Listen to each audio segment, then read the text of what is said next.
Well, top of the afternoon, ladies and gentlemen. The chef, the tattooed chef, Ttcf. What a day it was indeed. There's some big stuff that has happened here today and has transpired essentially that we've got to talk about, okay? This is stuff you're not going to see on a press release or anything like that, but we got some big stuff going on, and I want to explain what this means for Tattooed Chef, what it means for the stock price, all those sorts of things.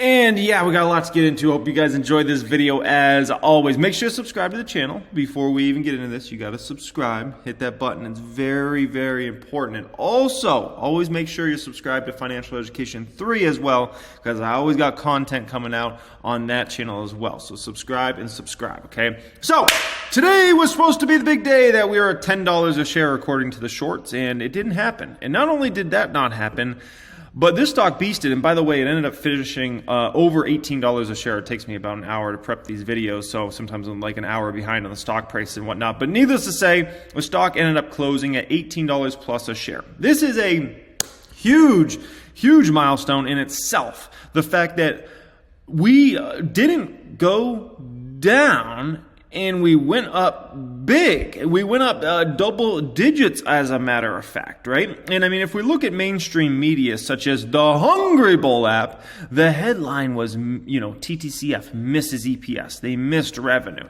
That's what the story was. And I know I'm being a little funny there, but seriously, that was the headline, right? And that's not a good headline. Anytime you miss EPS, you miss revenue, that's usually like doomsday and those sorts of things, right?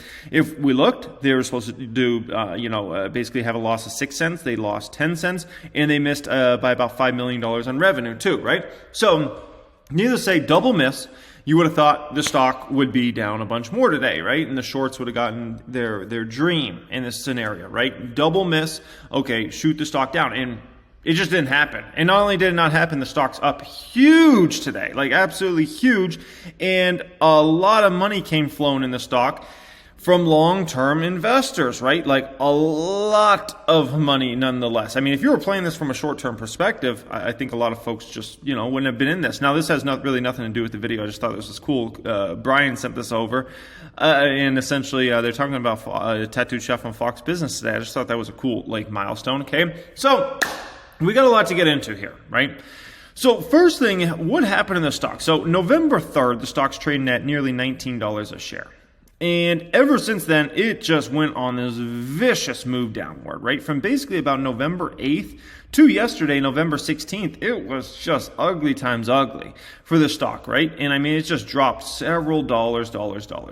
And essentially what you have happen, right? You had the postpone of the conference call, and you had a downtrending stock, and you had a ton of people fearful on what was going to happen on these earnings, and would they miss, and would the stock tank more? And you had Beyond Meat stock get destroyed the day after earnings, and you had Oatly stock get destroyed the day after earnings. Well, Oatly stock's just been getting destroyed, across the board, but especially after earnings. So here comes Tattooed Chef. Here it comes, right? Oh my gosh, they're going to have to get destroyed the day after earnings, right? Double miss happens, and the stock doesn't get destroyed. It goes up double-digit percentages, right? And meanwhile, the best thing ever just happened for Tattooed Chef's stock price, and we're going to get to the fundamentals in a moment and kind of what's going on there, right? But the best thing ever happened for the stock price is because of the postpone of the earnings call, you got the weak hands to sell out and sell out and sell out. And that's exactly what you had happen. That's how you get the stock to sell off like that, right? Everybody that was in this stock, whether it be from a short-term perspective or a long-term perspective, right? There was a little unsure about this. And remember, some people buy into stocks and they're new to the stocks, or they're new to the stock market, or it's not their highest conviction play, but they kind of get into it because they think maybe some money can be made there, right? And they're not that confident in it to begin with when they're getting in, but they still buy in anyways. And when you have something like a postpone of an earnings call or missed numbers, that's going to be enough to shake some of those folks out, right? And, a lot of times in the stock market, we can use weak hands as a derogatory term, meaning like people that are clueless, they don't know what they're doing, something like that. And it's just, I don't view it that way, okay? I don't think, calling somebody weak hands, I don't think it should be as derogatory of a term as it is in relation to the stock market, right? Sometimes it just means we're going to go over a stock that I was weak hands with at first, right? And so, for instance, Matthew Hugh, friend of mine and even a business partner on the Hungry Bull project, right? I got a ton of respect for him across the board, right? He made a video yesterday that he sold his position, right? I wouldn't call, Matthew Hugh necessarily weak hands in the terms of like a derogatory term, right? I just think that when I watched that video, I was like trying to think if I was going to do a reaction. What I watched was it was a lower conviction play for him to begin with, right? The management team missed numbers. He has issues with that. And if management can do guidance right, which they're a brand new company to public markets. This is their first year. They misguided numbers. And that's something that happens. I mean, even experienced management teams do that. He has trust issues with the management team that it sounded like he had from when he got in this stock. And he didn't like the EBITDA and the margin numbers, right? And so for somebody like Matthew, it just made sense for him to sell out of this stock. And I think he sold for a loss after hours yesterday. And that was his decision, right? And fair play to him. It didn't sound like he was really, it didn't really sound like he was fully into this one for the long term unless they really had great numbers and they kept doing some amazing things, right? And so that's what you have happen sometimes. You get some folks that get into some of these stocks and they're like, I'm not so sure, right? And all it's going to take is a few things to go wrong and they're like, I'm dipping, man. I'm out of this. In respect, it is what it is, right? I was weak hands in relation to a stock many, many years ago. Well, right after I had first started buying Tesla, I sold it. I sold it, all my shares completely out of that stock. Thank goodness my audience saved me and walked me off that ledge, and I also walked myself off that ledge, okay? By the way, I think that's still the only video I've ever made in the history of my YouTube channels that got more dislikes than likes, okay? My YouTube community, I'm always there for you guys, and you're always there for me. And you let me know, probably half you guys weren't around back then, or probably more than half you guys weren't around back then. But the ones that were around, you all saved me, okay? You saved me. Thank you for walking me off that ledge. But needless to say, I was weak hands when it came to Tesla right after I first started buying that stock, right? I had, basically Elon Musk situation happened, the SEC thing, and I was like, oh my gosh, and I sold out of the whole stock completely, right? Thank goodness I bought it back very shortly after, because I can tell you what, this whole thing wouldn't have happened, right? I wouldn't have these cars behind me right now if it wasn't for me, buying back into that stock and, just getting on that mission long term, right? And Tesla's always been a stock that's clouded in a lot of drama, a lot of stuff around Elon Musk and, the raising of capital and EV credits, and margins weren't good, and they were taking massive losses, and would they run out of money? And oh my gosh, like Tesla was a whole different animal when it came to just the negativity and how many different ways you could spin the negativity around that stock. And thank goodness I got back in that stock, and I just put my blinders on when it came to that stock, and I'm just like, long term, where's this company going? I was completely convinced that EVs are the future. I'm completely convinced that Tesla was going to be the number one player in self-driving, and completely convinced that Tesla's just the number one player in EVs, and that's like a huge thing moving to the future, right? As well as a few other factors, and like margins, Elon Musk drama, all those things, just put the blinders on and just focus on where this company's going over the long term and the vision for that, right? And I became a long, strong hand, thank goodness, and obviously the gains in the accounts were substantial over past time, right? So that's an important factor. The weak hands are now out of Ttcf. Now, it doesn't mean new weak hands can't come in, because that's always a possibility. People that are thinking, oh, I don't know about this stock, but maybe it's going to pump back to 20-something again, right? So we got to understand there can always be new weak hands that come in, right? And once again, weak hands is not a derogatory term. That does not mean they're an idiot. It just means like sometimes people get into a stock that they don't have the most conviction in, okay? Now, this chart I'm pulling you up here from 100 years ago, essentially, is a chart of Hansen's Natural quarterly case volume. So Hansen's Natural is essentially Monster Beverage, right? Monster Beverage launched in around 2002, And this changed Hansen's Natural Beverage Company forever. And I think it was like 8 years ago or so, the company finally changed its name from Hansen's Natural to Monster. And that was a stock I got to participate in from about probably 2010, 2011 till about 2013, 2014 when I ended up selling out of it. And it was a phenomenal stock for me. But many years prior to that, and I showed the private stock group this last night, right? Look at this. For a Monster, look at the case volume went down from Q3 to Q4 2006, right? Right off the bat there, you're going to think, man, this must be the end for Monster. Like, this is no bueno. Like, a Monster had been doing phenomenal numbers, and this might have led you to be like, well, I guess that's it for the energy drink category. I guess it's going down now, okay? No, it bounced back the next quarter, so, I guarantee you this probably shook out some people out of it, right? But if that didn't shake out a lot of people, wait to see what happens here. Q2, Q3, Q4, Q1, basically 4 quarters, down, down, down.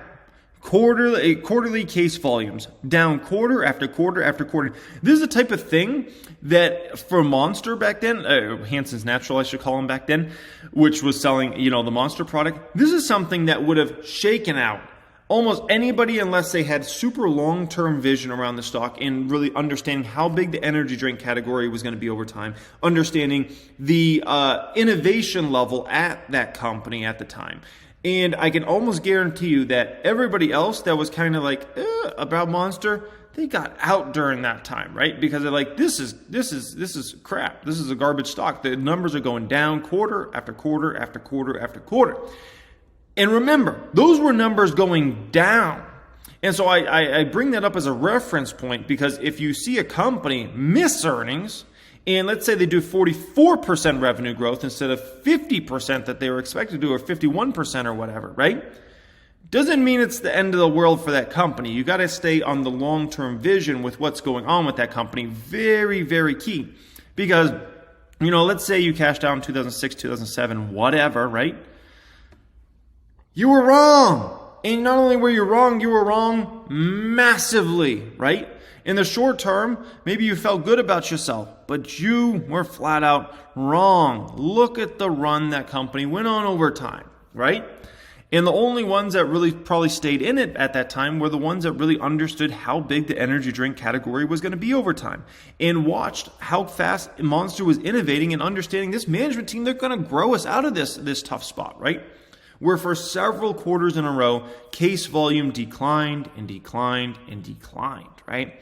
And so Monster is one of those stocks that just had, a Hansen's Natural Beverage, whatever you want to call it. It had some incredible peaks and troughs along the way and a whole lot of drama, right? And some time periods where for a year or two, it did nothing. Look at the stock. For a year or two, it does nothing. For a year or two, it does nothing. And look at some of these peaks and some of these troughs. It's violent. Boom, boom, boom, boom. But at the end of the day, all it made sense to do was buy the dip, and buy the dang dip. Or at worst, if you don't want to buy the dip, then at least hold the dip. Because at the end of the day, this company was destined for greatness based upon the innovation that was happening at the company, the distribution they were getting into everybody, the SKU expansion, the long-term TAM of the energy drink category. They were going to find ways to continue to grow this business and grow this business and grow this business, okay? And so obviously, that's what ended up happening there, right? Now, when it comes to something like Ttcf, Tattooed Chef, I know a lot of people like to get caught up into these quarterly numbers. And if it's, they beat numbers, it's going to be like, woo, we're going to the moon. And if they miss numbers, it's like, oh, short the stock to the floor, right? It's going to zero. And at the end of the day, with specifically this stock, Tattooed Chef, I'm trying not to get caught up in any of this quarterly crap. I'm trying not to get caught up into the margins, the EBITDA, the net income or loss in a quarter for any time over the next year. In a year from now, 2 years from now, we can start talking about margins. We can start talking about EBITDA. We can start talking about net income loss and those sorts of things, okay? It's just not the right time period. No one ever heard of Tattooed Chef brand 2 years ago. This company's way too young to be worried about those sorts of metrics. Right now, it's about revenue growth, it's about store expansion, it's about SKU expansion, and that's it. And it's about the long-term opportunity in front of this company. Bloomberg Intelligence, right, did a whole piece recently over the summer about the plant-based food space and how much it's going to grow. And it's supposed to soar from 29 billion to 162 billion by 2030. I think those numbers are low, honestly. I think it's going to be even bigger growth than I think Bloomberg's expecting. Obviously, we'll see over the next 9 years, but I think actually their numbers are a little low. But nonetheless, this space is poised for massive growth, and this massive growth is going to lift all boats. You know, as they say, a rising tide lifts all boats. But the boats that innovate the fastest, like a tattooed chef who's innovating faster than anybody in this space by a mile. I don't even know who's number 2. Maybe it's Beyond Meat. Maybe it's Impossible. Maybe it's Oatly. You know, I'm talking about everybody in the plant-based food space. Like, there's no one innovating at the pace that Tattooed Chef is, flat out, and I pay attention to everybody that's in the plant-based food game. Everybody. And there's no one moving as fast as Tattooed Chef, okay? And so if a rising tide's going to lift all boats, and the one that's moving the fastest, where do you think that one's going to go over time, right? Look at this chart, okay? And this shows you the expected growth of the plant-based food space over time, right? Plant-based meats, plant-based dairy, and other plant-based, okay? And keep in mind, Tattoo Chef now is going to get into snacks, potentially candy, and here's the thing, guys. This is a company that's been focused on frozen food, right? And that's their real big opportunity over the next year or so, right? But now they're talking about getting into snacks, nutritional bars, right? Burritos, like all these different items, refrigerated items even, and not just freezer items. As they expand, who's to say they're not going to go after the drink game over time? Who's to say they're not going to do that, right? That's a huge opportunity for this company. This company really can do, I think, honestly, whatever they want in the plant-based food space. And I don't know when the day is Tattoo Chef stops growing, but I can't see it in this decade. I think it's just going to be more of a question of, are they growing on average 10% a year, 20% a year, or 30% plus a year? I think that will be the main question. They show the fastest innovation in the space. They're showing they can get into any store, and they're showing they can get SKU expansion, and they're showing, these are all facts. These aren't like my opinion. They're showing the velocity is crazy, meaning the sell-through is nuts for this company, okay? Those are facts. And so when you look at it from that perspective and you realize where this industry is poised to grow to over the coming years, it's hard to be anything but insanely bullish on this. And now, in terms of the stock, you just flushed out a ton of the weak hands, and now you just have long-term investors like myself. And at $18, I'm still very interested in the stock. Like, sure, I would love to buy at 15 more than I love to buy at 18, but at the end of the day, like, I believe this is going to be a $75, $100, $125 stock long term, right? If not a lot higher than that. And so if I believe those sorts of things, right, maybe even $150 plus stock long term. If I believe that, well, shoot, 15, 18, 20, 22, 25, it's all a buy in the end. The quarterly numbers are going to move around. They're going to have beats. They're going to have misses. They're going to have smashes, right? They're going to have some quarters that take us by surprise, and it's like, whoa, that was a bad quarter. What happened there? And they're going to have some quarters where it's like, oh my gosh, can you believe they just put up that number? It's what's going to happen. And it's what happens with every great growth company.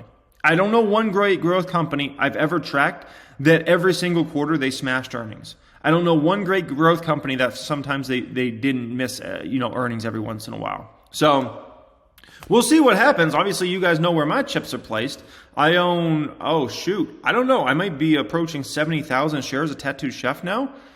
And I might honestly not be done buying. So, and obviously this is a multi-year play that I'm super excited about. And we'll see what happens. That's all I'll say about that. We'll see what happens. Hope you guys enjoyed this video. As always, don't forget to smash before you leave and make sure you subscribe to the channel. Also, if you want to receive the massive Black Friday sale that's coming, check out pinned comment down there, and I'll send you that deal as soon as it drops. I'll send you it over.